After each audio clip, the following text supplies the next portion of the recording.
Dan sê jy baie welkom by Forme in Gebed. Dit is die erediens vir die NG Kerk van Karasburg vir Sondag 26 November 2023. En ek hoop en vertrou dat hier waar jy by ons aangesluit het ook by hierdie boodskap of daarna luister, dat u ook die vreugde en die genot van God sal ontvang wanneer ons 'n bietjie dieper kyk in gebed en hoe dit ons ook in ons verhouding met hom ook tot voordeel is. Voordat ons dan net uit ons teksvers uit gaan lees, kom ons sluit net eers ons oë en dan bid ons saam. Dankie Vader dat U die almagtige God is wat ook in elkeen van ons harte inspreek. En Here, soos wat ons vandag dan weer voor U woord kom sit, glo en vertrou ons dat U ook weer deur hierdie gedeelte ook met ons sal spreek. Here, wil U daardie vir ons leiding gee en help om te verstaan hoe ons ook ons gebed beter kan hanteer. Baie dankie Here vir U teenwoordigheid en dat ons kan weet dat U is elke tree wat ons gee en elke gedagte en elke emosie is U by en met ons. In Jesus naam bid ons dit. Amen. Ons skrifgedeelte Lukas 11 vers 1 tot 9. Kom ons lees dit saam. Op 'n keer het Jesus op 'n sekere plek gebid. En toe hy klaar was, het een van sy disippels vir hom gesê: "Here, leer ons bid, soos ook Johannes sy disippels geleer het." Hy het vir hulle gesê: "Wanneer julle bid, moet julle sê: Vader, laat U naam geheilig word. Laat U koninkryk kom. Gee ons elke dag ons daaglikse brood en vergeef ons ons sondes, want ook ons vergeef elkeen wat teenoor ons skuldig staan. En bring ons nie in die versoeking nie." Hierna het hy vir hulle gesê: "Gestel een van julle het 'n vriend, en hy gaan om middernag na hom en sê vir hom: Vriend, leen tog vir my 3 brode, want 'n vriend van my wat op reis is, het by my aangekom, en ek het niks om vir hom voor te sit nie. En daardie man antwoord van binne af: Maar moet my nie pla nie, die deur is al gesluit. En my kindertjies is al in die bed. Ek kan nie opstaan om dit vir jou te gee nie. Maar ek sê vir julle, selfs al staan hy nie op om dit vir hom te gee omdat hy sy vriend is nie, sal hy tog opstaan en vir hom gee wat hy nodig het, omdat die man so onbeskaamd aanhou. Ek sê vir julle, vra en vir julle sal gegee word, soek en julle sal vind, klop en vir julle sal oopgemaak word." Ons lees tot sover. Nou, tot dusver het ons rondom gebed nou al gesien dat gebed 'n redelike persoonlike ding is, wat ons ook moet aandag aan gee, ook in ons persoonlike lewens, en dat dit ook iets is juis wat ons nader kan bring aan God, iets wat ons krag kan gee, iets wat ons kan voed, maar dat dit ook juis iets is wat ons saam met die Heilige Gees dan ook doen.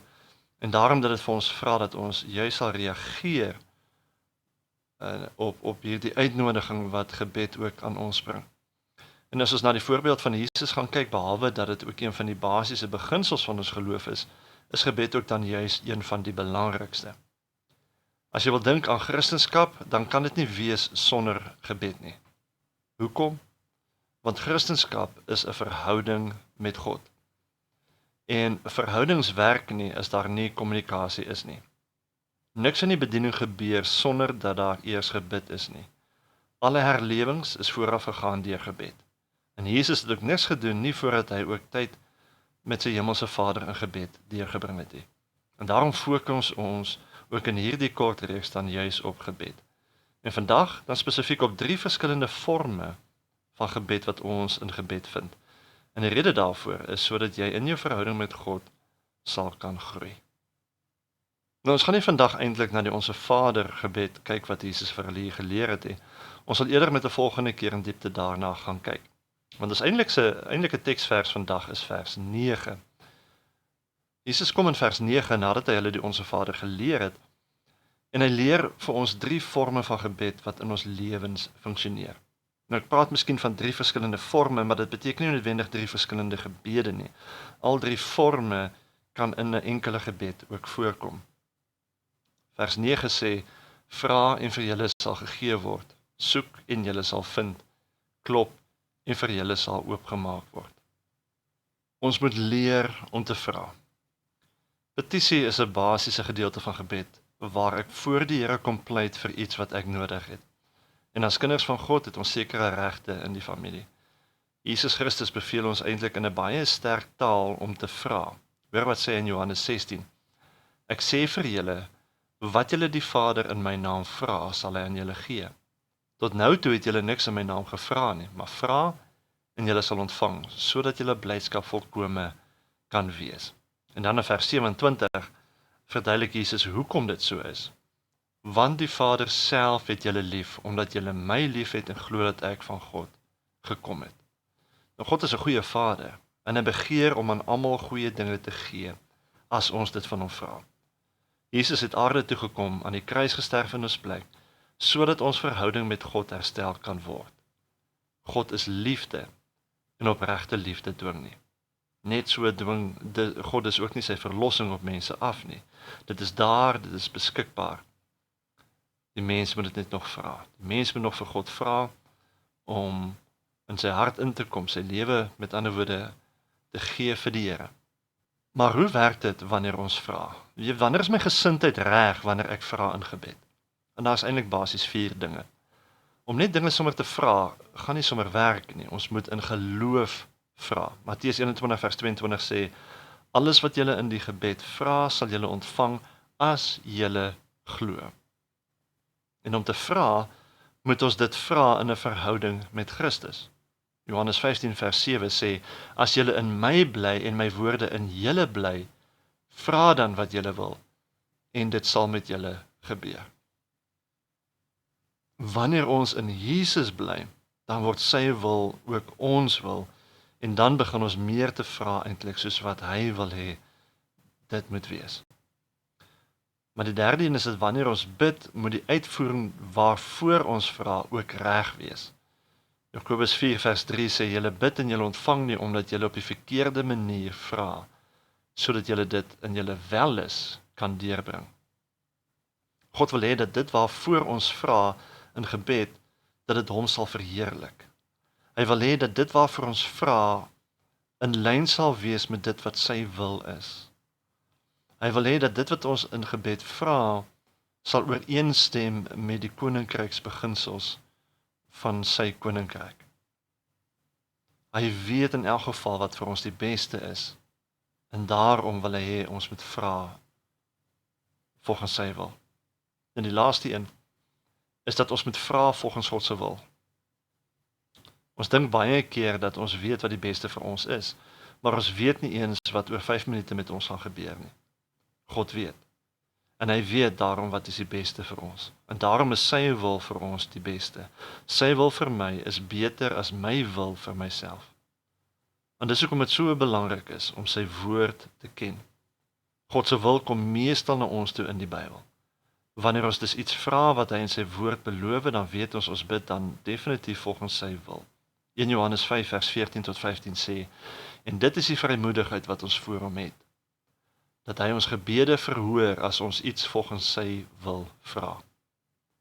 En as ons weet dat hy ons verhoor in alles wat ons vra, weet dat ons alles ontvang wat ons van hom vra. Nou, hoe beantwoord God dan dit wat ons in gebed van hom vra? God beantwoord dit binne die raamwerk van sy persoonlikheid. Filippense 4 vers 19 sê, en my God sal ruimskoots in al julle behoeftes voorsien, in ooreenstemming met sy heerlike rykdom in Christus Jesus.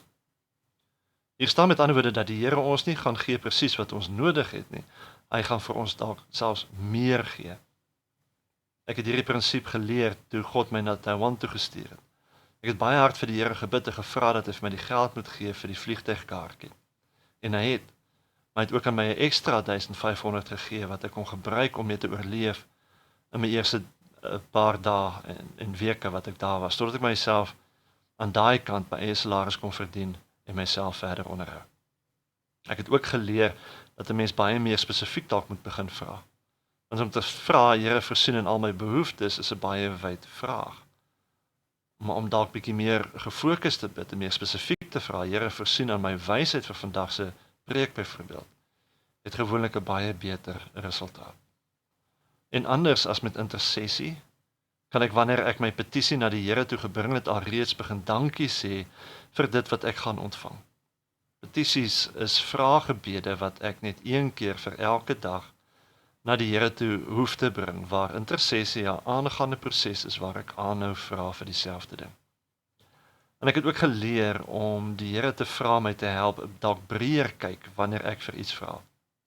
Want dan help God my om baie ander dinge raak te sien waarvoor ek moet vra, wat dalk selfs beter is as wat ek oorspronklik ek dink nodig gehad het. En die Here is goed. Hy is liefde. En hoeveel te meer sal hy dit dan nie aan sy kinders gee as ons wat sondig is en tog weet om te gee nie.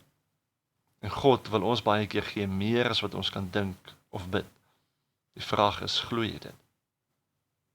So ons moet leer om te vra in ons gebed.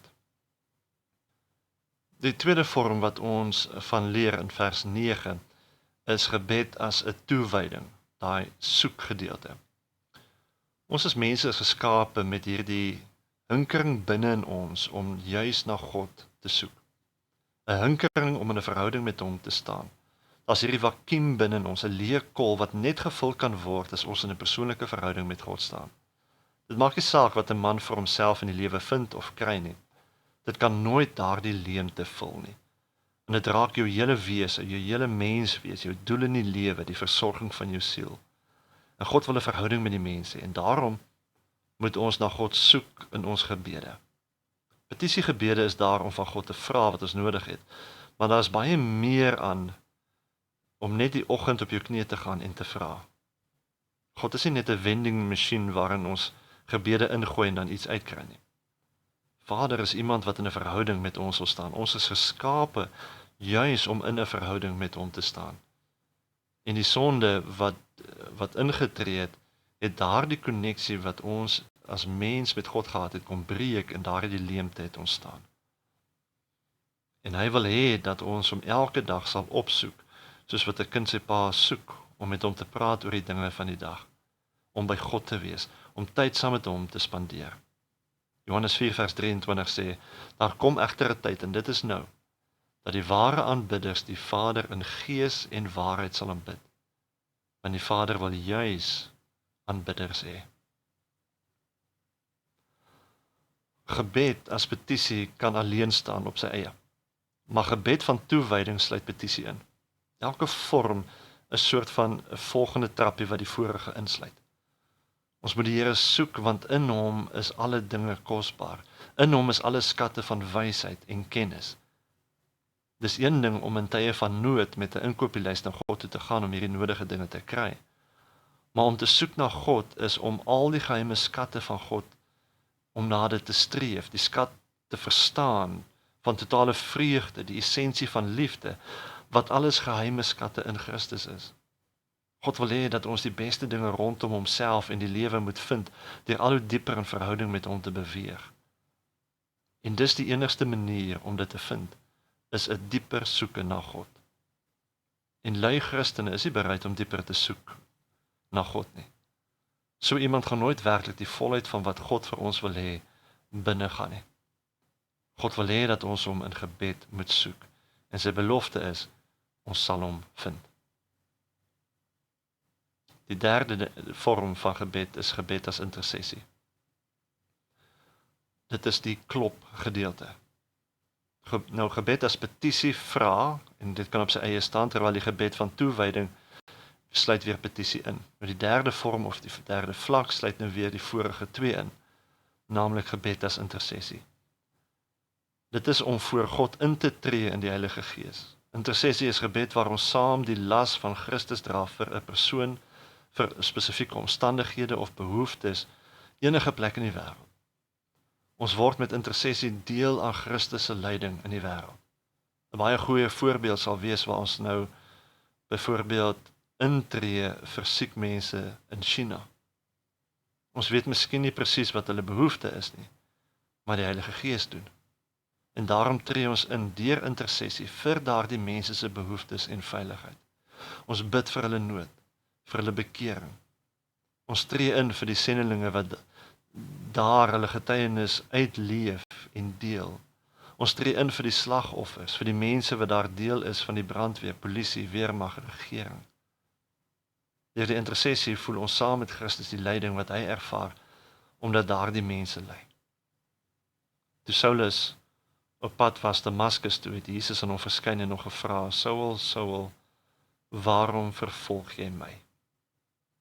Jesus het hom nie gevra hoekom hy die kerk vervolg nie, maar hoekom hy vir Jesus vervolg.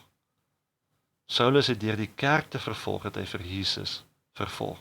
Wat met die kerk gebeur as liggaam van Christus, ervaar Jesus as iets wat persoonlik met hom gebeur.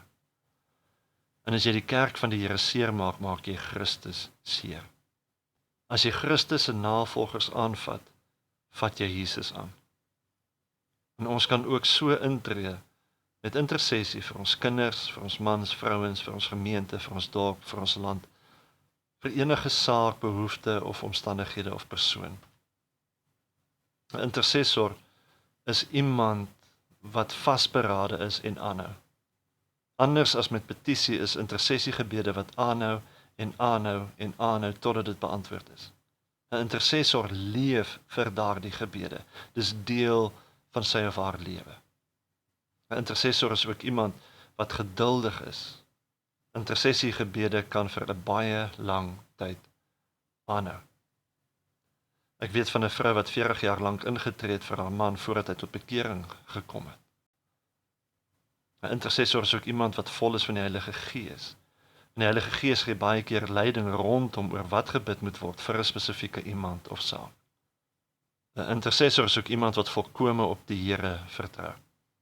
Baie keer is die dinge waarvoor gebid word wonderwerke. En daarom moet 'n mens regtig op God vertrou dat hy dit sal doen. En dat 'n mens nie daaroor sal twyfel nie. Maar so iemand is ook gewoonlik iemand wat kan bid met 'n visie. Baie keer bid intercessors vir iets wat nog nie is nie. Iets wat dalk in die toekoms kan wees, maar dalk nou selfs onmoontlik lyk. En intersessie is nodig op 2 vlakke. Die een is vir die bedieningsareas en die ander een is vir individue. Paulus vertel in Handelinge dat die Heilige Gees 'n deur vir hulle oopgemaak het om die evangelie te deel in 'n sekere gebied. En met intersessie klop ons dus aan 'n deur wat ons graag wil hê dat die Here moet oopmaak vir evangelisasie en bedieninge. En ten tweede staan daar in Openbaring dat Jesus aan 'n mens se hart klop. En as die deur oopgemaak word, sal hy ingaan. So met intersessie bid ons dus ook vir individue dat die deure van hulle harte sal oopgaan, sodat hulle tot bekering sal kom. En die duiwel weet dit, en hy sien dus die kerk as die grootste gevaar vir die evangelie om uit te gaan, en vir mense om tot bekering te kom. Intersessie het dus ook baie keer te doen met die teenstaan van die duiwel. Jesus sê, klop, en vir julle sal oopgemaak word. Nou hierdie is dus 3 forme van gebed, waarna Jesus hier verwys in Lukas 11. En ek hoop, en dit is my gebed, dat hierdie kennis julle sal help, sal aanspoor om ook in julle verhouding met God te verdiep wanneer julle hom soek en meer gefokus ook bid. En ek wil julle dus uitnooi in hierdie week van gebed, vra hom en jy sal ontvang. Soek hom en jy sal hom vind. Klop en hy sal deure oopmaak. Amen. Kom ons bid saam. Ons Hemelse Vader, ons eer U en ons dankie ook vir hierdie wonderlike wysheid wat U ook met ons gedeel het, wat ons ook kan leer so 'n bietjie meer rondom gebed, maar ook vir die uitleef daarvan in ons eie persoonlike lewens, in ons verhouding met U. Here, wil U ons seën en laat groei ook in elkeen van hierdie forme, sodat ons ook, Here, beter gefokus kan bid tot verheerliking van U naam. Dit bid ons in die naam van Jesus Christus, ons Here. Amen. Ontvang dan nou ook die seën van die Here. Die genade van die Here Jesus Christus en die liefde van God en die gemeenskap van die Heilige Gees sal by jou wees. Amen.